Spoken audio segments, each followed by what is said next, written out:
1 Kings 11. King Solomon, however, loved many foreign women besides Pharaoh's daughter, Moabites, Ammonites, Edomites, Sidonians, and Hittites. They were from nations about which the Lord had told the Israelites, "You must not intermarry with them, because they will surely turn your hearts after their gods." Nevertheless, Solomon held fast to them in love. He had 700 wives of royal birth and 300 concubines, and his wives led him astray.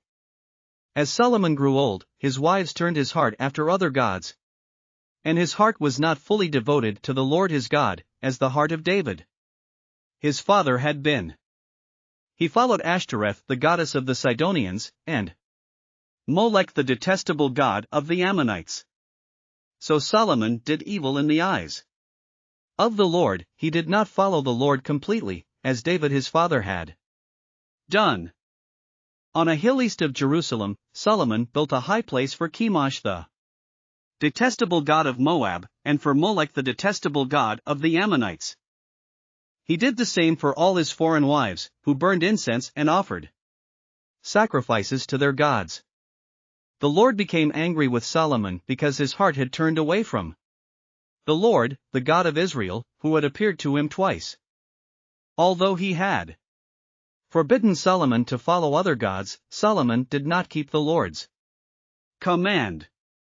So the Lord said to Solomon, "Since this is your attitude, and you have not kept my covenant and my decrees, which I commanded you, I will most certainly tear the kingdom away from you and give it to one of your subordinates.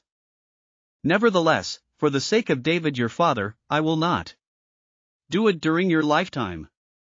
I will tear it out of the hand of your son.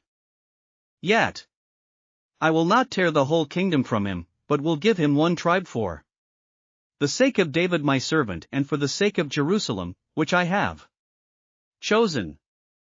Then the Lord raised up against Solomon an adversary, Hadad the Edomite, from the royal line of Edom.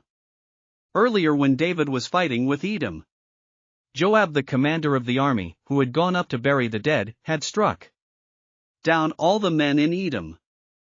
Joab and all the Israelites stayed there for 6 months, until they had destroyed all the men in Edom. But Hadad, still only a boy, fled to Egypt with some Edomite officials who had served his father.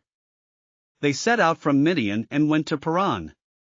Then, taking people from Paran with them, they went to Egypt, to Pharaoh king of Egypt, who gave Hadad a house and land, and provided him with food. Pharaoh was so pleased with Hadad that he gave him a sister of his own wife, Queen Tahpenes, in marriage. The sister of Tahpenes bore him a son named Genubath, whom Tahpenes brought up in the royal palace. There Genubath lived with Pharaoh's own children. While he was in Egypt, Hadad heard that David rested with his ancestors, and that Joab, the commander of the army, was also dead. Then Hadad said to Pharaoh, "Let me go, that I may return to my own country." "What have you lacked here that you want to go back to your own country?" Pharaoh asked. "Nothing," Hadad replied, "but do let me go." And God raised up against Solomon another adversary, Rezin son of Eliada, who had fled from his master, Hadadezer king of Zobah.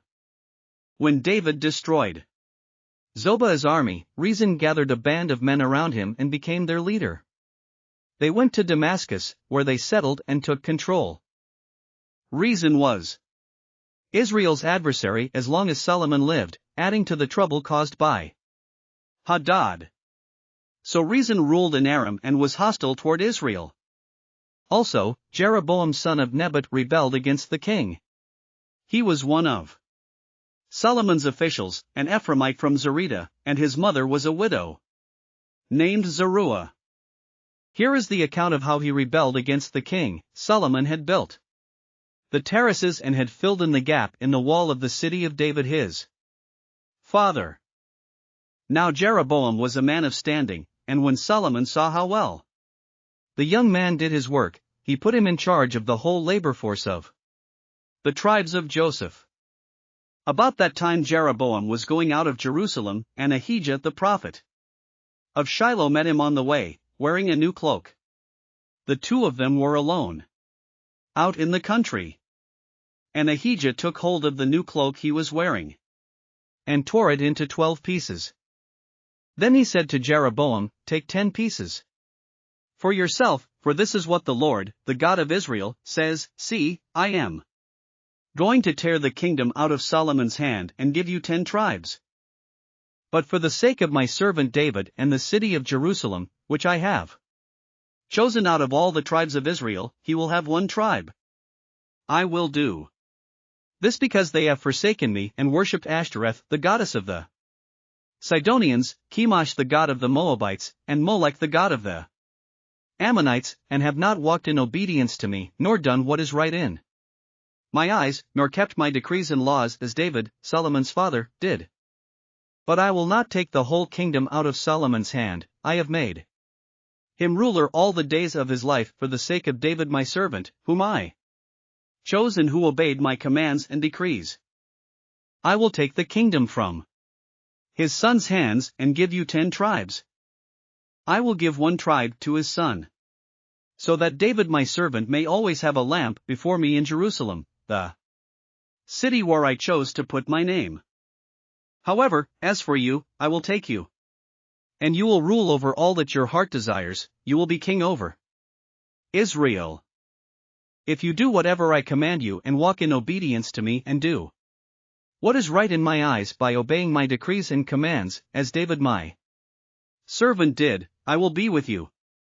I will build you a dynasty as enduring as the one I built for David, and will give Israel to you. I will humble David's descendants because of this, but not forever." Solomon tried to kill Jeroboam, but Jeroboam fled to Egypt, to Shishak the king, and stayed there until Solomon's death. As for the other events of Solomon's reign, all he did, and the wisdom he displayed, are they not written in the book of the Annals of Solomon? Solomon reigned in Jerusalem over all Israel 40 years. Then he rested with his ancestors and was buried in the city of David his father. And Rehoboam his son succeeded him as king. Thanks for listening to another chapter of the Bible. At My Faith Fuel, we believe a good coffee fuels your faith and energizes your day. Please visit myfaithfuel.com to explore our delicious coffee blends. Part of each purchase goes to training worshipers around the world. Thanks for listening.